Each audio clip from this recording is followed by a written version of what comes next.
There is a fighter in each one of us. No matter how weak you sometimes feel, there is a fighter in you.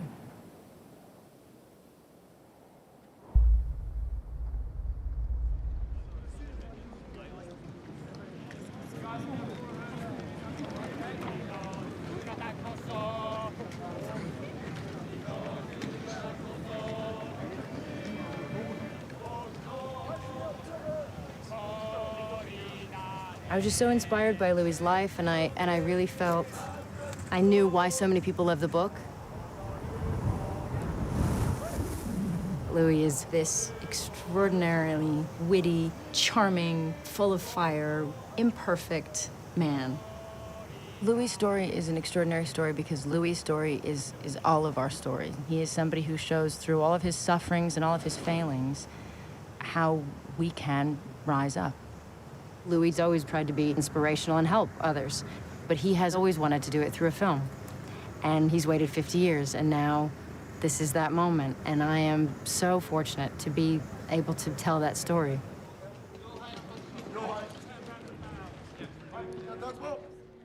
Look at that great family. Yeah, they were wonderful, except me. Well, you turned out all right. My youth was, I was rotten. I was a rotten kid, and I was inactive. Stand around, there's nothing to do, you get in trouble. I think I'd ended up in jail. I had a real professional criminal life. My excitement came from seeing what I could get away with. This is during Prohibition. So I got a milk bottle and I filled it full of white paint, turned it upside down, let it drain for a day, and it would fill the milk bottle full of liquor. You want me to rhyme down, say my line? If it feels right. Okay. Let's rehearse it up to that point.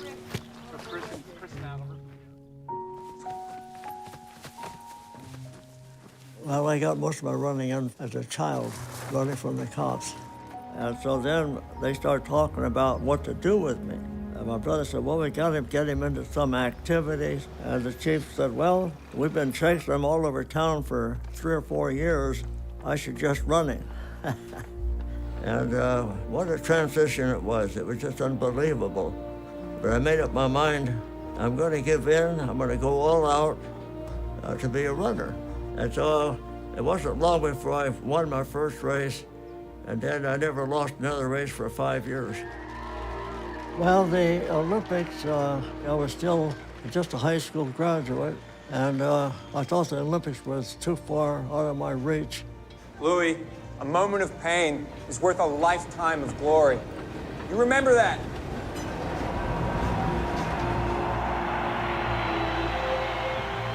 What I love so much about this story is that Louis didn't win at the Olympics. Next up, the 5,000 meter. It was the fact that he was in a category beyond what he should have been in. And he just pushed himself so hard, and he refused to fail.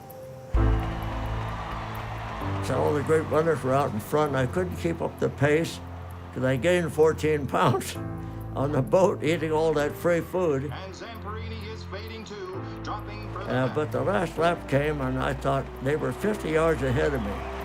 And I remembered my brother telling me that. 1 minute of pain, so I took off, sprinted the whole last quarter. The entire stadium, everybody jumped to their feet. Look at that Zamperini! This might be the fastest final lap in Olympic history. That's one thing you learn in sports that's good for you is you don't give up. And that's important in the war, too. Get your cameras, boys. I'm gonna light it up like Christmas.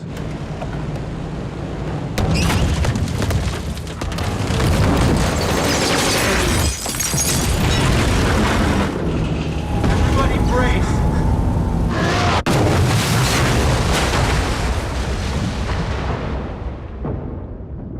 During the crash, I was thrown under the tripod. and I couldn't budge. It was dark, I couldn't see anything, and then I ran out of air. After I passed out, supposedly dead, my eyes opened. And I was completely freed from the tripod, which is, it's hard to believe, but I'm free and I know it. That was a real God-given miracle.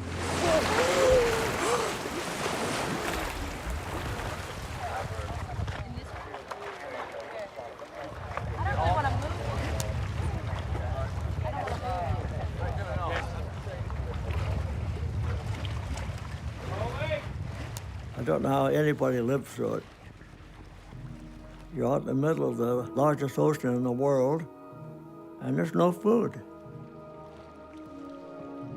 I think everybody made the same prayer. God, I'll seek you and I'll serve you if you get me home alive to my family. Remember that story about Eddie Rickenbacker? They were drifting in rafts for 24 days. We beat Rickenbacker's record 4 days ago. And every day we all look at each other and think, how did they really survive this? After spending 47 days on a raft, they put me in this dungeon. They called it Quadrant. Well, we knew what that was. That was Execution Island. And you're going to be decapitated? Oh, God. It's hard to live with that thought in your mind. But finally, some officer who followed the Olympics and sports said rather than execution, I'd be better to send them to Japan to do radio propaganda. And that's where I met the bird. And my torments began all over.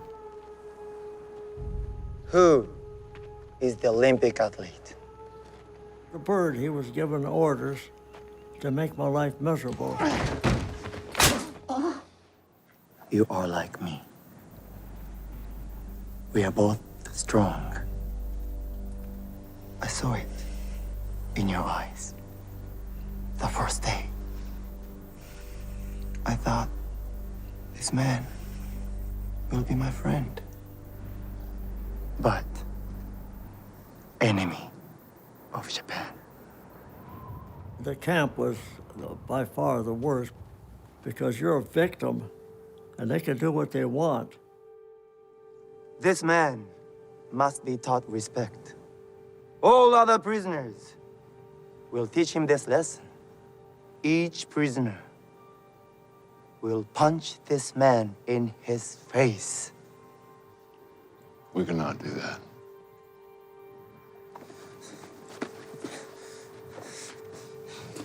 Don't do it, sir. Come on. Just get over it. Punch him!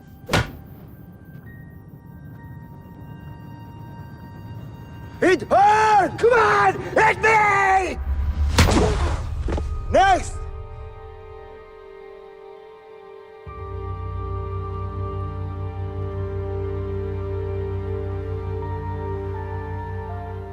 People have asked me, what is this story about? And his story is so big because he lived so many lives. But he faced every challenge. And what Louis did was he endured. And when he was knocked down, he got back up. And we've all been in that moment where we've just wanted to give up. And Louis felt that too. But he fought back and refused to be taken down. And this sweet little punk immigrant kid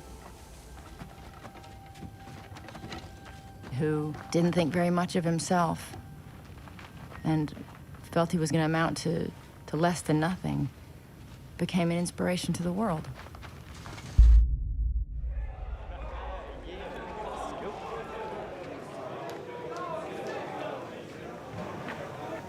Casting Louis was such a very, very difficult task, such an exciting thing. He had to be this person that you felt that the audience would root for. Somebody that does have a very strong spirit, and somebody who's soulful enough to love and respect Louis, to understand the growth and the faith of the man. I just feel completely honored by the fact that I'd be able to immortalize a life story of someone who's arguably lived 3 or 4 lifetimes. It was very interesting unraveling what it was about Louis that gave him that level of endurance and how that backed him up in a prisoner of war environment. So I really wanted to know what fueled him. I settled with the opinion that he's not the most important person in his thinking. He's gonna have his answer. And then when you want, I think Watanabe was sick, but he was very, very well educated. He was very intelligent. And he's described in the book as a beautifully crafted monster. And so you have to cast somebody that actually is quite the opposite of that, somebody who's a great person. Because it's not somebody that's going to enjoy being a villain. It's somebody that really doesn't want to be a villain, that will find the deeper side of what that means. Watanabe is such a complex character. He's so brutal. I think he was going insane. But he also had appreciation toward Louis. He thought Louis was a friend, but he was also afraid. He was also suffering in those moments. He was kind of trying to hide his weakness. So that's why I wanted to try to put humanity into the character. So Louis has been a part of the script, and he's been a part of the casting, and he's been a part of everything along the way. That's you, right? Yes. Louis joked with me. He said, I've been praying. Did you get your locations? I said, "Hey, we got our locations. Thanks for that." And then last night with the cyclone approaching, I thought, come on, Louis, you gotta pray we get some sun. Pray we get some sun. And now he's laughing at me. Now we get some rain. And we got sun all day until we finish shooting. And now it's raining. Let it just wash over you. I mean, it's important that it just feels real. It is such a big adventure. We're kind of retracing these extraordinary footprints. And so the journey we're on, from the visual effects to the scale and the size of the sets, to the rigs and the stunts and the raft work and the water work, somehow Louis' story brings people together to push themselves to be their best. And we go against difficult days, and you feel like that's what you got to do for Louis. To persevere, I think, is important for everybody. Don't give up. Don't give in. There's always an answer to everything.